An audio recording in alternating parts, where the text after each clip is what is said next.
Assalamualaikum warahmatullahi wabarakatuh. Apa kabar Young Scholars? Selamat datang di materi pembelajaran mata kuliah pengembangan produk. Pada pertemuan kali ini, kita akan belajar bersama-sama mengenai analisis bisnis dalam pengembangan produk. Capaian pembelajaran pertemuan kali ini antara lain: yang pertama, mahasiswa memahami analisis bisnis pada produk baru. Yang kedua, mahasiswa mampu menyusun analisis bisnis untuk pengembangan produk pangan.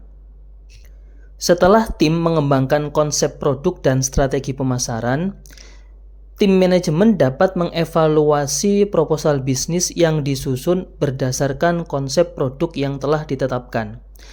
Apabila hasil analisis bisnis menunjukkan bahwa produk baru tersebut layak secara finansial, maka tahap selanjutnya untuk memproduksi dan merilis produk baru dapat dilanjutkan. Dalam menyusun analisis bisnis, unsur utama yang harus disusun antara lain: yang pertama, tingkat penjualan. Estimasi tingkat penjualan bisa didasarkan pada ukuran target konsumen yang dianalisis pada tahap penyusunan strategi pemasaran. Estimasi tingkat penjualan juga harus mempertimbangkan produk pesaing dan tingkat penjualan produk pesaing. Yang kedua adalah biaya.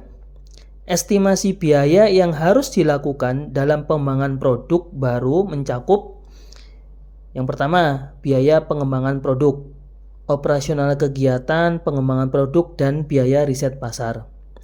Yang kedua adalah biaya pemasaran disusun secara tahunan yang mencakup periklanan, promosi penjualan, gaji tenaga penjualan, dan administrasi pemasaran.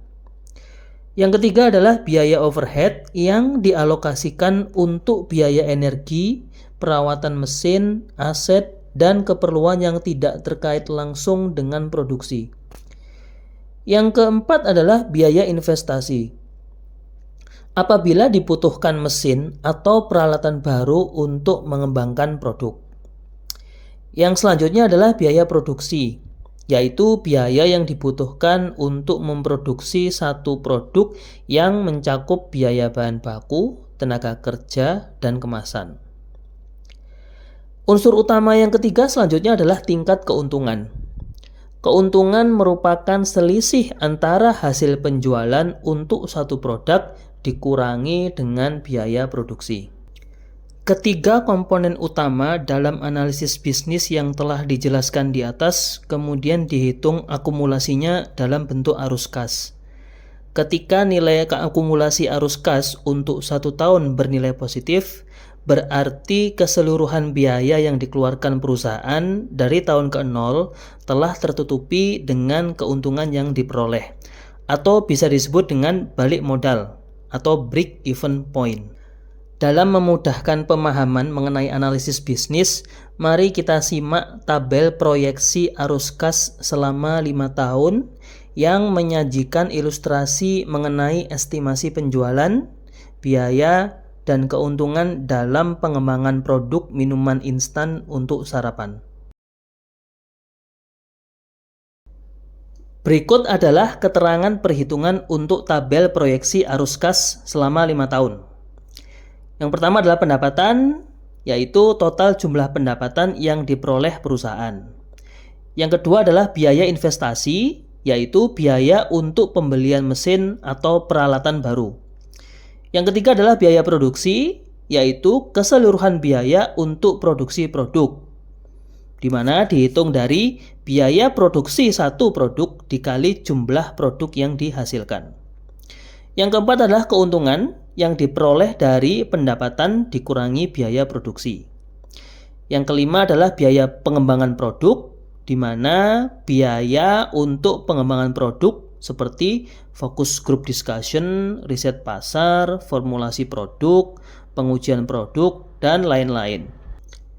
Yang keenam yaitu biaya pemasaran yang diperoleh dari biaya untuk promosi, iklan, serta administrasi pemasaran. Yang ketujuh adalah biaya overhead, yaitu biaya listrik, biaya air, energi, perawatan mesin, dan aset. Yang kedelapan yaitu kontribusi yang diperoleh dari keuntungan dikurangi biaya pengembangan produk, dikurangi biaya pemasaran, dikurangi biaya overhead.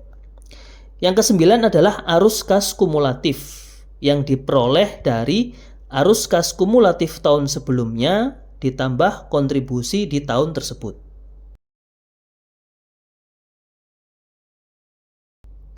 Nah, menarik bukan mempelajari tentang analisis bisnis?